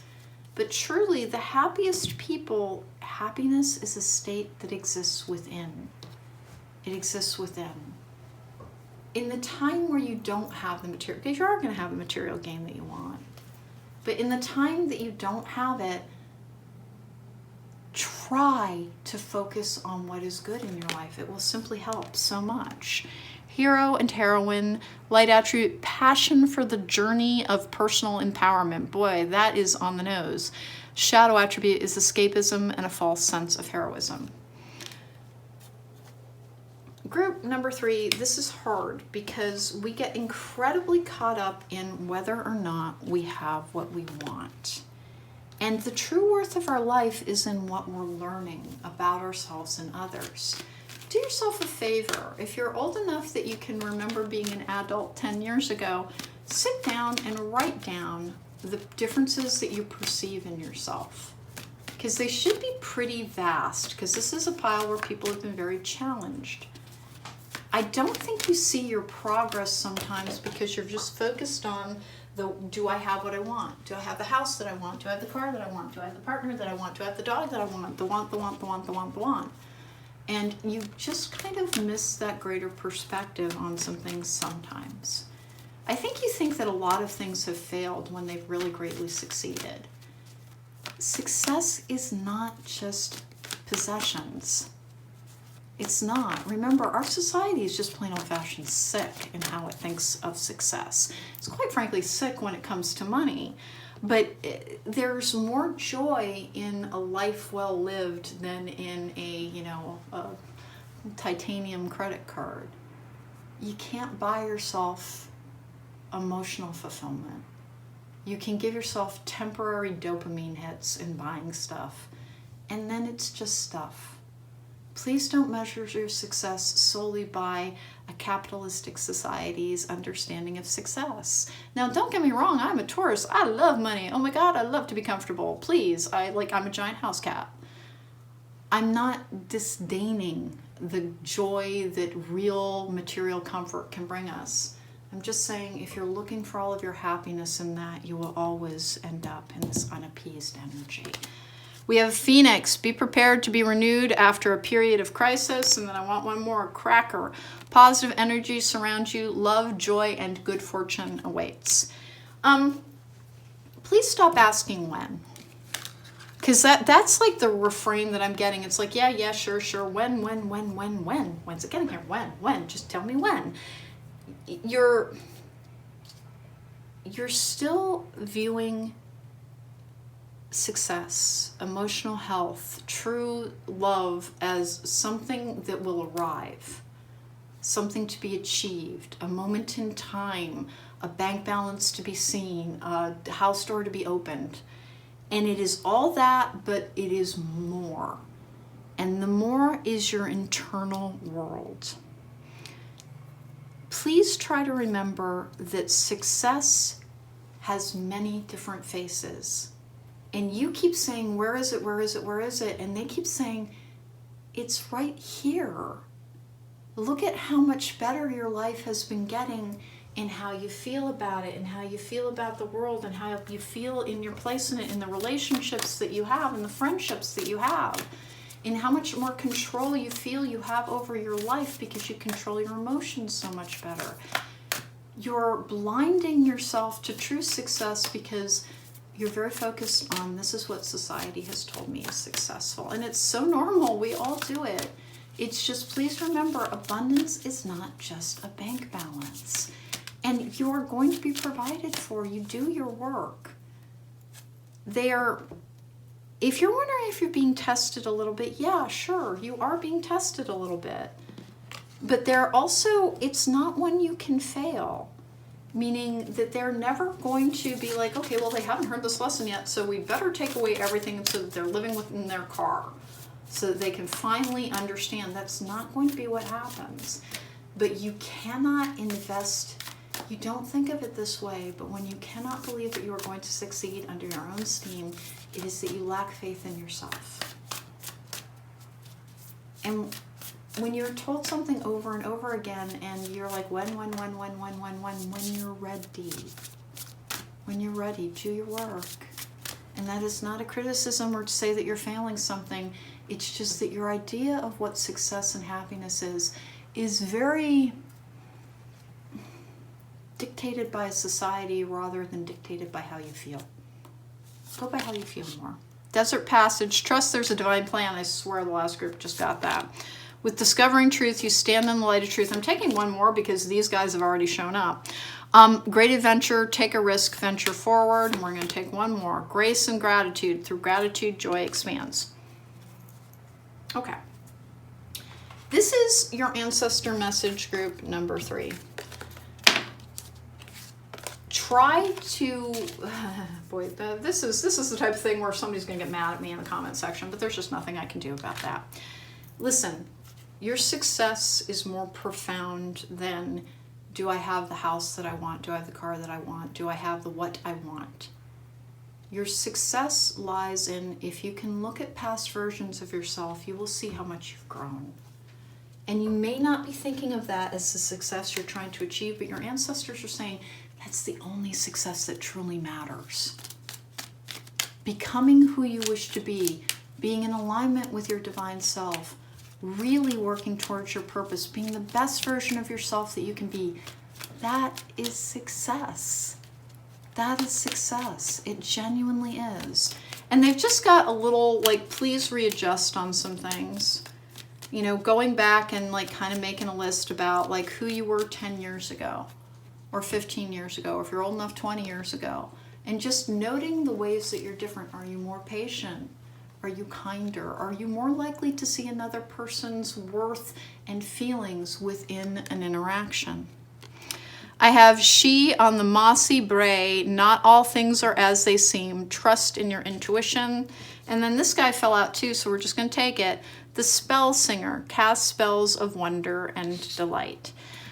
Your ancestors are saying that, like, hey, don't worry, they're not standing you up on the material stuff. The world has been very strange for several years, and they've been doing their best to work within that to bring you what you want. But they are saying that you're losing the plot on what true success is, because it's very much caught up in a societal standard. And if you kind of look at the world around you, the world's struggling quite a bit. Make sure you have an unassailable version of what true success is. This Desert Passage as well. Trust that there's a divine plan. You are moving forward. Please, please, please, just for your own comfort, just so for your own access as well, take some time enumerating the things that are actually better. Because this is not a criticism of you. It's so natural. It's so normal. It's so human. But this unappeased energy is like, you can really get in your head and convince yourself that this is all a failing journey. And it all has to do with, like, not having the trappings of success of a world that is, quite frankly, just a little broken. A little broken on what we value, on how we value each other. The oath is being true to yourself, and you were promised things and they will come to be. But the focus and then act, focus on what you're grateful for. Every single day, probably start making a list of 5 things that you're just really happy happened that day. Even if it is, I had a lemonade at lunch and it was so refreshing and it was so crisp and it was just the right balance of sweet and sour. Honest to goodness, that's what makes life worthwhile. is the small things. The big achievements, they start to, as soon as we have something, we start devaluing it. Please don't look at success as simply what you have, but how you feel. And you have more power in how you feel than you think you do. And the love without condition, try to extend love even to those who have. And that's not the same thing as extending access, but try to extend love even to the people who might have wronged you. Remember, they're just wounded souls as well. And we're going to take a look at your Making Magic card, which is Philosopher's Stone. Powerful manifestations of wishes and goals by harnessing universal energy. If you want to live in a more abundant energy, have an abundant mindset.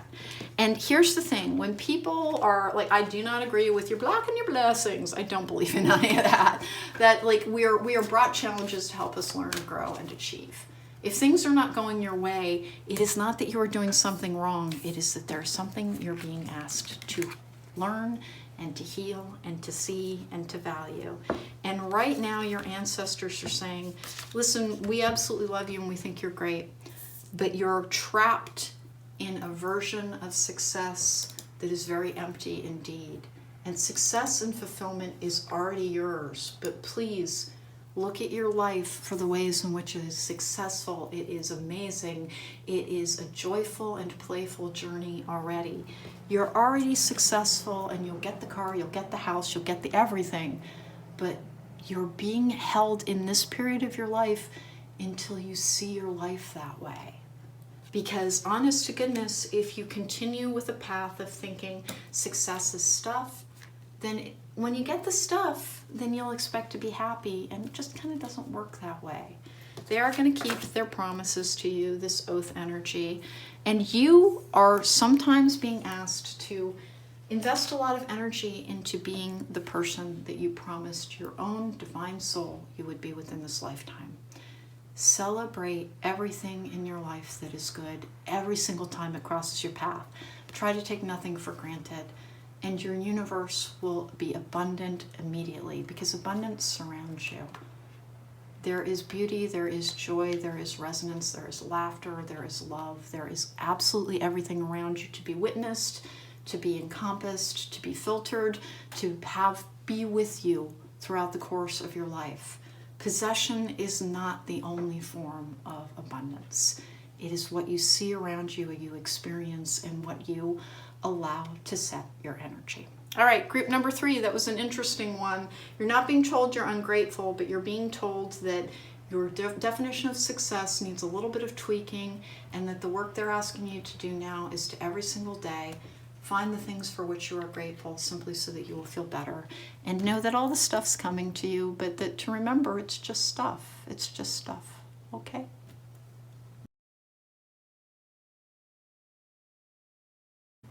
Welcome back. If you chose number 4, then this is your reading. We're putting number 4 over there so that people can easily fast forward to their reading.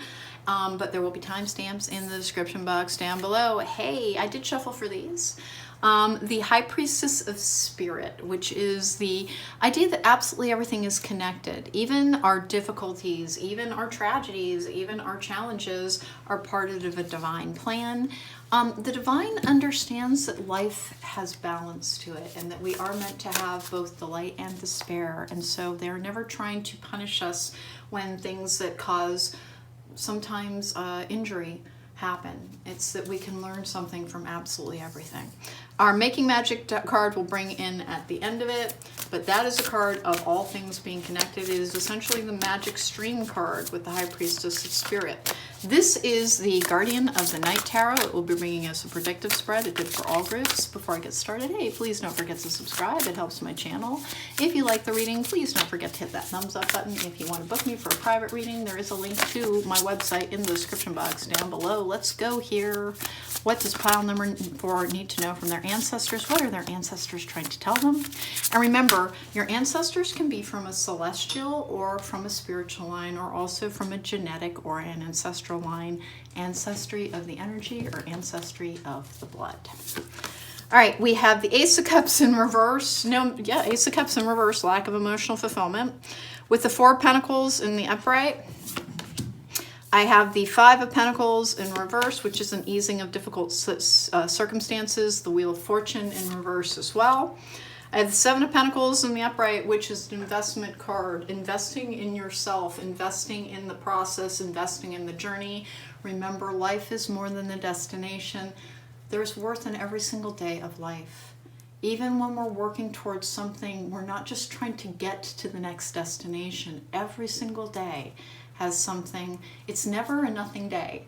There's always something to be gained from every single day or learned. The Empress in reverse is an innovative spirit. It is taking a new perspective on things. Sometimes it's like indolence and like, you know, allowing yourself to be lazy sometimes. I have the Magician in the upright, and that comes out with the King of Pentacles in the upright as well, which is about financial security. All right, what do we got here? Oh, joy, oh, hallelujah. All forms of ancestral curses have been released. You must have already done the work around that, which can involve appealing to the guides of the person who originally cast the curse, or you may have fulfilled the circumstances, which is atoning somehow.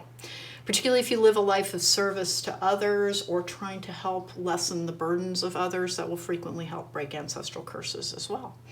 The thing about ancestral curses is they're almost always warranted, and it is only until the bloodline atones that it will be released from that. Sometimes we have to do the meditative work to ask the guides surrounding that original curse caster, which, remember, time is a fluid structure. It is not linear. You can still reach through time and have that person's guides talked to by your guides to release you because of your intent, and that work can be done.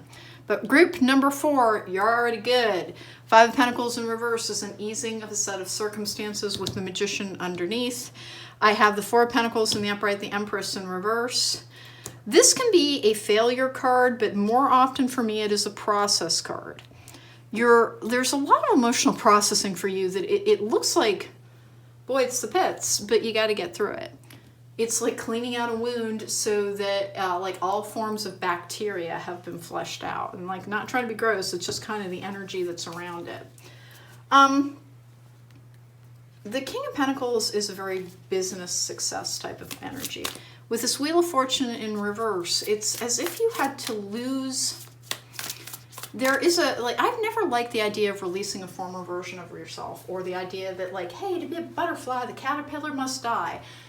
Listen, we're not caterpillars turning into butterflies, but we do evolve and grow and continue to change. And we change so much over the course of our life that, like, I'm always joking that if I met myself when I was 20, I have no idea what I'd say to myself other than, like, you truly have terrible taste in men, think that through. Like that's the only thing that I would be very comfortable, because I kind of don't, I'm a very different person. I came out of a lot of trauma. It's amazing I was even close to functional. And the mistakes that I made in my 20s make sense to me as like a kind of a case study, but I don't understand where my head was a great deal.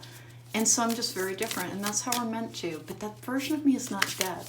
That version of me learned and continued to grow and expand its skill set until such time as I grew and I grew and I grew and I grew. We are simply expanding who we are. We are never releasing who we are. Having said that, there is a version of you that you have grown into the ability to be self-protective of your own feelings, of knowing that you have worth as well as others.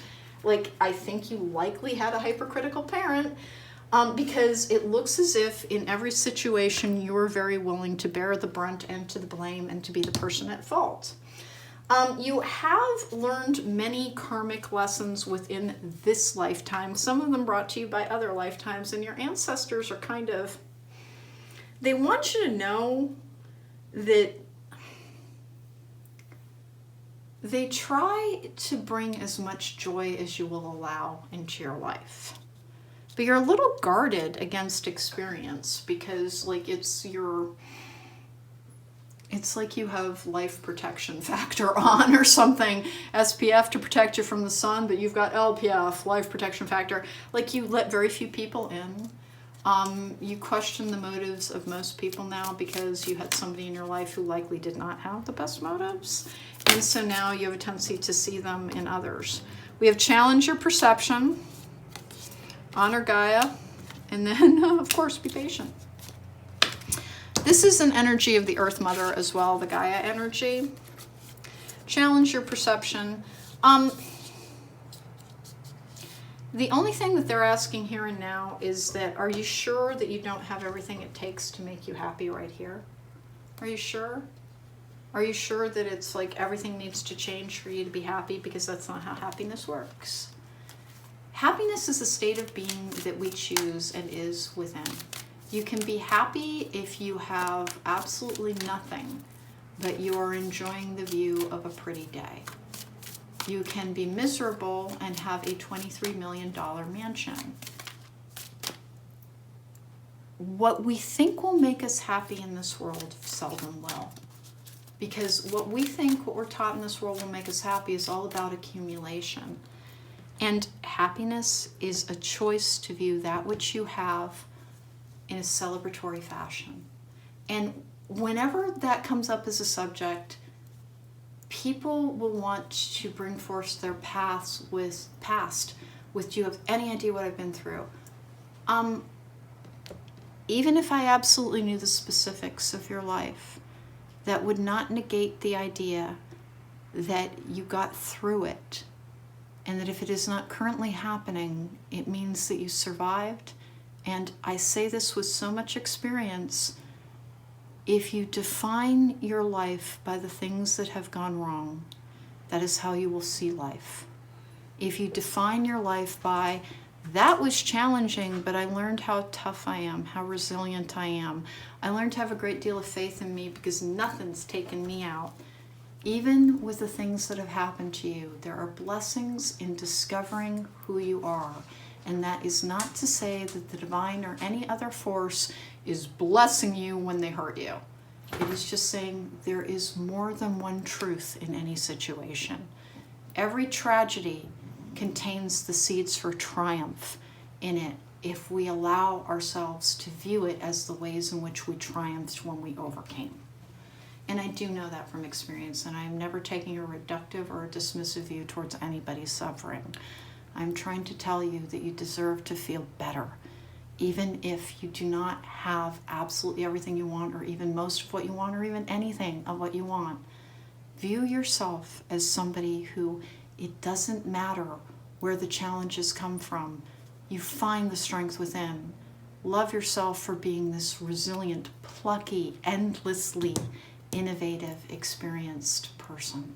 Because that's what the Empress in reverse is. My success. I define my own success in life. Some people want money, others want happiness. My definition of success is what I intentionally choose.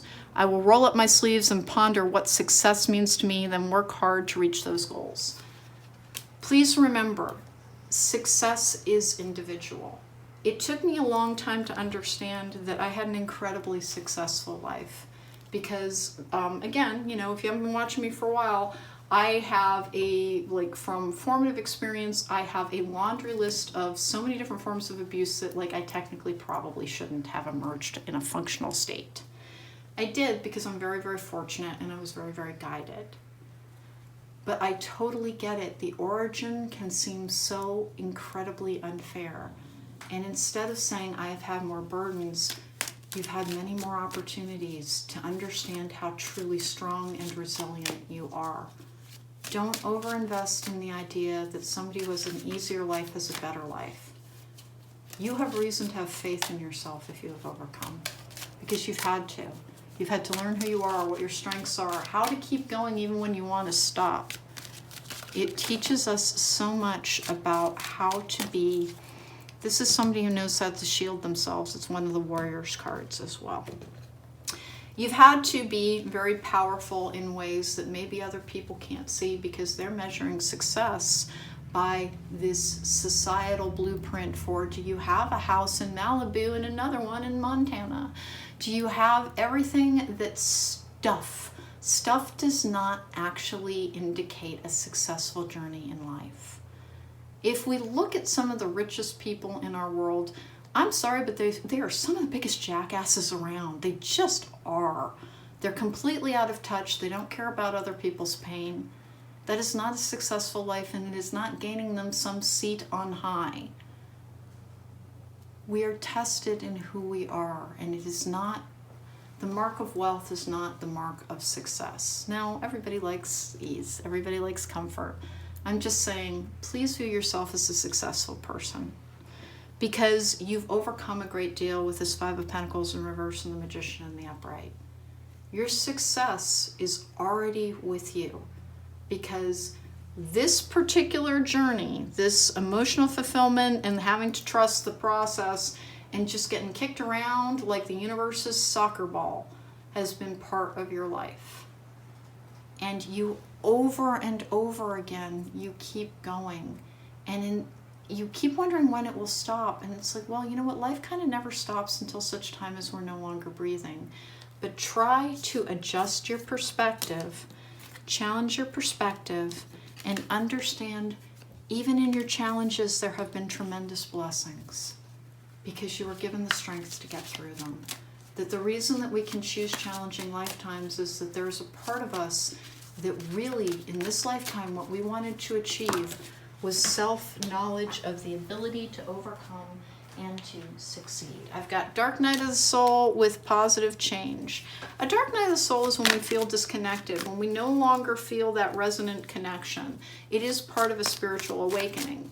We'll have the spiritual awakening experience and feel so very connected, and then quite frankly, when like the 3D life doesn't turn into this wonderful magical, oh look, a new unicorn for me experience, we can lose touch and feel as if we're no longer vibing with the divine, with our spirit team, with our ancestors, as we plod through the 3D. And that happens to us when we are being asked to take that change in perspective that I just went into. Please stop thinking that a society defines success. Do you believe in your ability to overcome yet? Because if you've been through a lot and you're still standing and you're still watching tarot card readings, you should. You're a survivor. You're a very successful person. You keep overcoming. And if the response to that is, well, why? Why is something bringing me so much? I promise you there is no why that is personal. Meaning there is nothing on high that is handing you things to try and hurt you or giving you extra challenges because you're uniquely afflicted. Every single soul marches through this world being challenged. And before, what I just went into with like the super rich in our country and how they clearly have something very deeply wrong with them, they truly do, some of them. No, not everybody. There's some wonderful people who have a great deal of money who think that they're here to help weave a greater fabric for everyone, which is what this particular energy is. Everything is connected. Being the best person that you can be, even a challenged existence, is what brings your soul success. Do you want monetary success or do you want spiritual success? They can both coexist. But I promise you, spiritual success is not contained in monetary success. Spiritual success is achieved and carried forward into that monetary success. And some of the least successful souls that I can see and that I know in this world have the most money because they're doing the least good with it. Meaningful coincidences, and I want one more. Summer, which is the birth of all new things. Ghosted can be stopping something, but it's also spiritual guidance in this particular context. Positive change, meaningful coincidences. Here's something that this is an innovative solution energy, and something magical has already happened to ease a set of circumstances. Who you are, this Wheel of Fortune, it's the Wheel of Karma, is bringing you all good things. Who you are is already returning to you with a payoff. And if every time you hear that, your response is like, show me the money, where is it? Where's the thing I can touch that tells me that? I swear to you that the bulk of success is contained with a feeling within, not with what we see from without.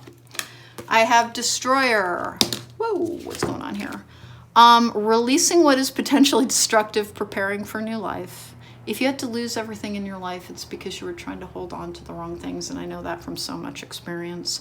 Shadow attribute is intoxication with destructive power, destroying others' dreams or potential. You don't do that, but when I was talking about the rich people of this world who are like, hope they enjoy coming back as something less than glorious, If you will not think of yourself as a part of a greater whole, then you're setting yourself back no matter how much wealth that you have spiritually. All right, light attribute is shed light on the potential wealth within that can never be stolen, the thief energy. Please remember that. Please remember that. You're an incredibly successful person, and don't resent challenges. And I know how easy it is because, like, honest to goodness, it felt for a while like it's like, well, I came here to have a pauper's existence emotionally, just me personally, and that is not true. I've had an incredible experience being very connected to the divine since I was a little kid, and not everybody gets that. For everything that I can look at as an affliction, it's actually a blessing when viewed from a slightly different angle. The shadow attribute is stealing money, creative ideas, affection, or others you think you lack. Honest to goodness, I think that all you're being asked to remember is monetary success is so close to you that it's practically standing in your own underwear. Even if it doesn't feel that way yet, it will soon. There's a birth of something new. Something already happened. That's like meaningful coincidences in the summer that is actually bringing something into your life that will manifest and you will understand more. The only thing you have is a need to, your ancestors are trying to help you gain greater perspective on your journey.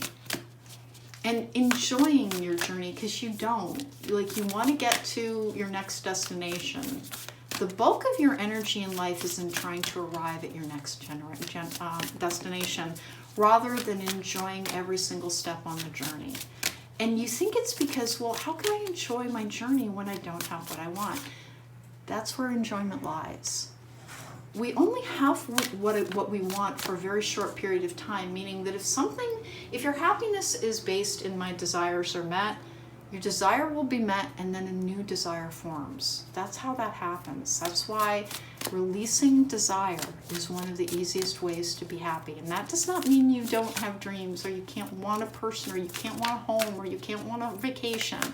It's just saying that if you release the need to have your happiness attached to getting what you want, and rather loving the life that is around you, and hoping for things that will add these extra special experiences. That's what desires are for. But desires cannot constitute our happiness, because once a desire is met, then a new desire has to form. And if you live a life where you are always desiring more, you are left in an unsatisfied and an unsatisfying energy throughout the course of your life. Find satisfaction in the here and now, and particularly if you've had a rough path, stop thinking something was done to you, and start looking at the ways that you can really like and admire yourself for all that you have been through, but not lost who you truly are. Because so many people lose who they truly are. Wise leader, you are a beacon for others. And then breaking trail, a breakthrough is at hand. I get that feeling over here with the Magician and the King of Pentacles as well. You're on the cusp of like big and I think important things happening for you. The thing, of course, is that you just, as always, we want the destroyer energy. Again, like the reason I'll tell stories about myself is sometimes it's just the easiest way to get people to understand. And if I'm talking about me, nobody else gets in trouble. I really struggled with letting go of a relationship that was just terrible for me for close to 10 years. And it's because I grew up in such terrible circumstances that for me, my greatest achievement was in having a long-term partner and in having what I thought was a family. Now, as that relationship fell apart, and because I have a tiny, tiny, tiny physical family on my own side, I really didn't have family, but I had married into someone with a very large family. And even though I didn't know how to have family interactions, they were very, very important to me. Well, as we were breaking up and I was the person who, like, he tried to steal from me and he cheated on me and all kinds of things, I discovered that his family never cared about me. And so I never even had the things that, like, I thought I did. And I'm okay with that. But what I'm saying is that the change in perspective was the reason that I was holding on to something was I thought I had everything I wanted, and I literally had nothing that I wanted. I did not have a faithful and loving partner. I had somebody who was cheating on me, lying to me, and quite frankly, emotionally torturing me when he was bored. I did not have what I thought I had. If I could have been happy with the internal me versus the external me, things would have gone a lot more smoothly, and everybody's journey is like that. Taking a new perspective on what you have been through and what it's been trying to help you learn about maybe investing in the wrong things. And I only say that because the Seven of Pentacles energy is an investment energy. The Ace of Cups in reverse, you may have invested in the wrong emotional concepts, and that is not a criticism. It is an attitude adjustment and a call to challenge your perception. Maybe life has not been such a happy experience because you keep looking to the wrong sources for happiness. Not a criticism, just an invitation from your ancestors to adjust that view. All right, Dragonfly, have confidence during this time of great joy, renewal, and connection to Spirit. Moon, pay attention to your intuition at this time and move ahead confidently with celebrations. Celebrations, you are ready to bring new and exciting things into your life. But please, if this destroyer energy in the Thief is that you lost everything that was important to you, your ancestors are simply asking you to consider this. Maybe it was a false sense of belief in something. Just like I was sharing before, that like everything, I thought I'd achieved everything I ever wanted, and in fact it was all a fallacy. It was, you know, the people, my ex-husband's family, not to bag on them or anything, they have their own generational trauma they haven't healed, and they don't know how to love people effectively or healthfully either. They're actually just wounded souls. That's all. And I was trying to hold on to something because I wanted it to be what I thought it was rather than what it obviously was. And we all do that. We all do that. We all have to face difficult truths. And remember, success is not in an easy life, but rather in how we handle the life that we are given. And the be patient. Listen, nobody likes things taking more time versus less time. But you have more inner work to do, and your ancestors are saying that it's there in how you view yourself and your journey. That's the only perspective change they would like. And by the way, is that going to slow things down? Are things being held back for you because you're not looking at them from the right direction? No. No, they're not. But every bad thing that happened to you brought you a new skill. Every challenging thing that happened to you brought you more confidence in your ability to overcome if you will allow yourself to embrace it as a confident energy. Let's get going here. Let's get from the Mist of Avalon. And that is never to be, your suffering matters so much. And nothing ever hurts you because you deserve to be hurt. And nothing's ever hurting you to help you learn. But as a, for instance, for me, like as I'm talking about all the things that went wrong and how like eventually like it got really, really bad. It had to be this very pitched quality before I would start to accept that it's like, no, that's not actually, the happiness I thought I had never existed. It was all a fallacy. And if I could have faced that the 10 years earlier, it would have caused less damage. Most of the trauma that we experience is in trying to hold on to things that are not necessarily meant for us.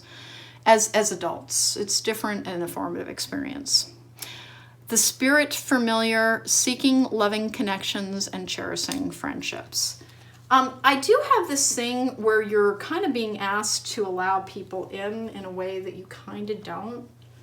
Remember, people are not peril. You do not need to fear them. And you're not...